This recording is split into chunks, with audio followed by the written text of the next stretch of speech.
Hello YouTubers, my name is X Factor. In the background is some Operation Locker's conquest-sized large footage as I get off to a pretty hot start thanks to the help of some teammates using a variety of different weapons.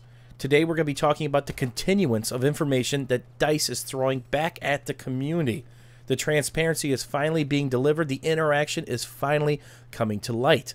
This is a sort of developer and community interaction that people love to see. We've got two more blog posts to cover today. We talked about vehicle tweaks and potential future tweaks in the last couple days, and today we're talking about some of the weapons tweaks, including pistols. DICE has finally publicized some information on this. First off, let's talk DMRs. DICE has increased the damage of all DMRs across all ranges. Specifically, damage has been increased at long ranges to allow 3 hit kills against unarmored opponents. What does that mean exactly? If they're not running the defensive spec, you can 3-shot them in the body to get the kill. More than likely, a headshot and a body shot from that range will do the trick. Additionally, reduce the penalty to accuracy for sustained DMR fire, allowing more rapid follow-up shots in combat. The amount of damage increase varies from weapon to weapon according to its intended range, rate of fire, and damage. DICE will continue to monitor the effectiveness of DMRs in combat and determine if additional action is needed to make DMRs a viable mid to long range weapon. Next up is pump action shotguns, and there were several issues here. If people were running the defensive spec, you could not one-shot somebody in the chest with a slug up to 8 meters or so like you could in Battlefield 3. Not to mention, when you were aiming down sight and strafing or just aiming down sight, there seemed to be a pretty fair amount of deviation where one slug to the next slug would follow up and go. So DICE has increased the accuracy of pump action shotguns, the 870 MCS, Hawk 12G, Spaz 12, and UTS 15, while on the move and aiming. So if you're aiming down sight and strafing, it should be doubled when talking about the accuracy. These weapons did not have any available barrels or grips that would allow a player to enhance their aimed accuracy.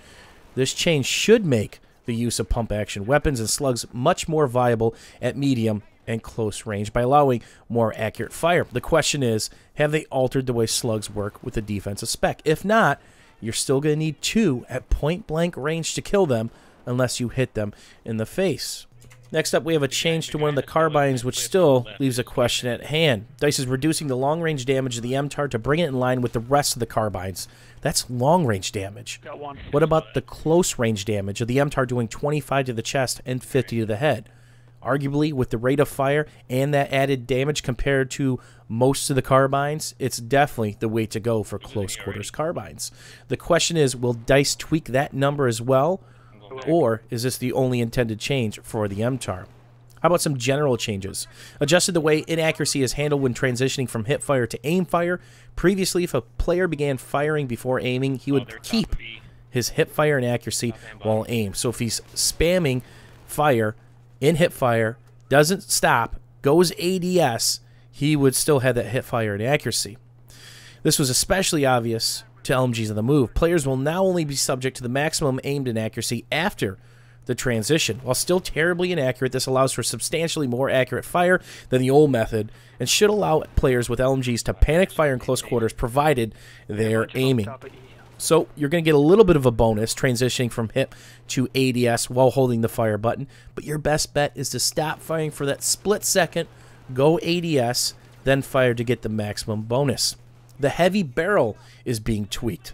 Accuracy bonus now applies also to people on the move, but at a reduced bonus. So that's aiming down sight while strafing. This should give the heavy barrel a wider role for players who desire accuracy while aimed in all situations.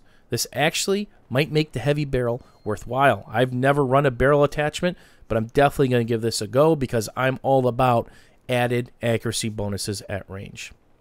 Finally, DICE has synchronized the timing of the aim down the sights animation of sniper rifles with their ability to fire with full accuracy. Players no longer need to wait for additional time after the aiming animation plays to get accurate shots.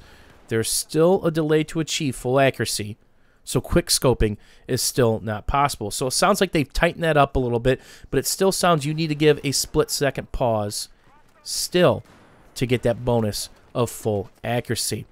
Now, something like this actually affects assault rifles, carbines, LMGs, and more than likely DMRs. It'll be interesting to see if they fix that as well, or if this is just intended for the sniper rifles. Last but not least, let's talk about a ton of pistol changes coming to Battlefield 4, including an increase in damage on several of the different pistols available. And a lot of this boils down to the way the defensive spec trees work. The defensive field upgrade, including body armor, which reduces chest damage by 10%. DICE is increasing the aimed accuracy of the M1911 to make it a viable choice once a compact 45 has been unlocked. This gives the M1911 a clear accuracy advantage for range, while the compact 45 has a clear ammunition per magazine advantage. Time to increase some damage on close range for the M1911, QSZ92, FN57, CZ75, and compact 45. This will allow all pistols to bypass body armor at close range. Additionally, the FN57 and the QSZ92 have had their long-range damage increased to allow them to properly bypass body armor at all distances. Finally, the CZ75 has also had its long-range damage raised to give it a diverse role among the handguns. And here's a big topic of discussion that's near and dear to my heart. DICE has reduced the delay between pressing the trigger and the bullet firing for the skill cannons that are the M412 Rex and the 44 Magnum. This delay represents the way these weapons work in real life, while also improving their responsiveness in game. The question is, how small will the delay be? The closer to the zero, the better, but we'll see how much of a delay we have. DICE has also increased the magazine capacity of the QSZ92 to 20 rounds, the proper amount for this weapon in real life. Additionally, reduced the recoil of the QSZ92 to give it a clear difference from the FN57. They've also corrected a small error with the compact 45 accuracy when crouched or prone. The weapon was accidentally less accurate than intended.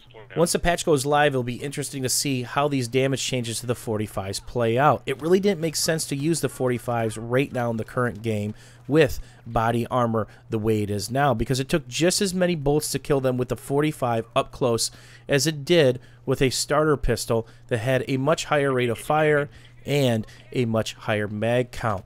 Couple that with the delay reduction of the Rex and the Magnum, I will probably have a new pistol or two to use once this patch goes live. What do you guys think of some of these patch notes, and what do you think of some of these changes? Not a whole lot of weapons tweaks besides the shotguns, DMRs, and of course the pistols. It looks like they're leaving a lot of the assault rifles, carbines, and LMGs as is when it talks about recoil patterns and things of that nature. The question is, will there be some stealth changes in any of those weapons? In the description of the video, you guys are going to see a couple links to those blog posts so you can read up on that. And of course, let me know what you guys think down below, and if you think there should have been some more changes made to specific weapons in Battlefield 4. As always, YouTubers, thanks for hanging out, thanks for watching, and we will see you guys soon.